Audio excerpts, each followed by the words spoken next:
Hablemos de narrativa, supervivencia y emoción. Al hablar de narrativa digital, todos tendemos a centrarnos en el apellido, en ese digital que menciona los canales de creación y difusión de una narrativa, de una historia. Y por lo general olvidamos que es el sustantivo el centro del asunto, porque antes de nada debemos hablar de narrativa. ¿Qué es entonces una narrativa? ¿Qué implica que narremos, que contemos algo, que contemos una historia? O mejor, ¿por qué funcionan los relatos? ¿Cuál es el secreto de su enorme y largo éxito? Todas estas preguntas merecen una respuesta, pues son la base sobre la que vamos a construir precisamente la narrativa de este curso, el particular hilo conductor para entender la narrativa digital. ¿Y cómo lo vamos a hacer? Pues hablando de supervivencia, de emoción y también de pedagogía.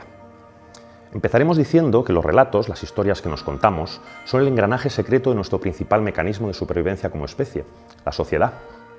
Sabemos, de hecho, que los relatos que nos hemos contado desde hace miles de años, incluso millones de años quizá, la configuración narrativa de nuestro pensamiento como individuos, no son sino adaptaciones biológicas que tienen su origen en nuestro largo proceso de evolución como especie. Son los relatos los que nos permiten explicarnos el mundo, y los desarrollamos para sobrevivir a un entorno amenazador, para definirnos como grupo, como tribu, como clan, y por supuesto también para defendernos de otras especies o de otros grupos humanos. La ciencia denomina este mecanismo adaptativo de una manera muy precisa, inteligencia narrativa. Y esta inteligencia narrativa significa que nuestros cerebros están configurados para detectar y también para construir relatos. La neurología y otras ciencias afines nos dicen, de hecho, que de todos los estímulos que recibimos a diario, nuestro cerebro destacará siempre aquel elemento que contenga un patrón narrativo. ¿Y qué significa esto? Pues significa que creamos relatos de manera instintiva, pero también que los detectamos con rapidez inusitada. Brian Boyd, profesor de la Universidad de Auckland, afirma que lo que hoy juzgamos como expresiones artísticas o mágicas de nuestros antepasados homínidos, los dólmenes y menhires, las pinturas rupestres, las figuritas femeninas que interpretamos un poco a ciegas como primitivos cultos a la fertilidad, pues todos estos aspectos eran en realidad una suerte de juegos de conocimiento dirigidos al aprendizaje tribal, al aprendizaje del grupo, los primeros rastros que tenemos de esa inteligencia narrativa que nos coloca como la especie animal más sofisticada. Pero lo cierto es que no solo se trata de un mecanismo racional, filtrador de datos o generador de información o inteligencia estructurada. Los relatos están unidos a otro elemento esencial en la configuración de nuestra humanidad, las emociones. Preguntémonos por qué los relatos, las historias personales, han adoptado un papel central en todas las reuniones de motivación individual o empresarial, los famosos kick-off que se celebran a diario en todo el mundo, o incluso en la configuración de discursos políticos movilizadores con independencia de su enfoque ideológico. La respuesta está precisamente en su carga o componente emocional, en las emociones, porque los relatos nos motivan y movilizan precisamente porque apelan a nuestras emociones. Y así que preguntémonos por qué ocurre tal cosa. La ciencia vuelve al rescate, pues la respuesta está en un órgano muy pequeño, la amígdala cerebral, ese cerebro profundo al que también se llama reptiliano, que es el encargado de lo que conocemos como memoria emocional.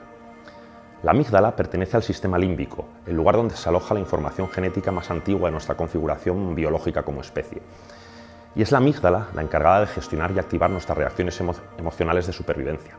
Es la amígdala la que nos permite huir con rapidez de situaciones de peligro o situaciones de riesgo, pero también la que nos conecta con nuestros traumas o experiencias negativas para permitirnos aprender y adaptarnos.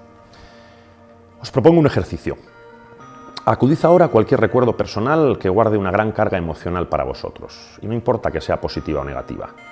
Esos recuerdos, esas experiencias, son lo que activan muchas de nuestras reacciones psicosomáticas al relacionarse sinápticamente con el sentido que les damos. Taquicardias, se nos acelera la respiración, sentimos ansiedad, pero también positivas, la euforia, la alegría, el cariño. Todos hemos sentido en algún momento esa repetición interna, ese vínculo estrecho con algo que ocurrió en nuestro pasado y que nos marcó profundamente, hasta el punto de incorporarlo a nuestra configuración ética personal. Y es precisamente la amígdala la que posibilita dicho mecanismo, la que nos permite establecer estrategias de supervivencia ante situaciones de reconocimiento de estímulos que sentimos como negativos. Fue Daniel Kahneman quien introdujo un concepto que quizá nos sirva para nuestro objetivo de aprendizaje compartido. Él hablaba de secuestro amigdalar. Se refería a esas situaciones en las que no podemos controlar nuestra respuesta emocional, por ejemplo la angustia o quizás el miedo. Esas situaciones en las que encontramos dificultades para responder de manera adaptativa a una situación concreta. La emoción nos impide encontrar una respuesta racional o razonable, no guiada por el miedo o la desesperación. Entra aquí entonces otro concepto esencial, la memoria, un elemento inseparable de la emoción o del recuerdo de la emoción asociado a experiencias concretas. Hablaremos de él en la próxima unidad.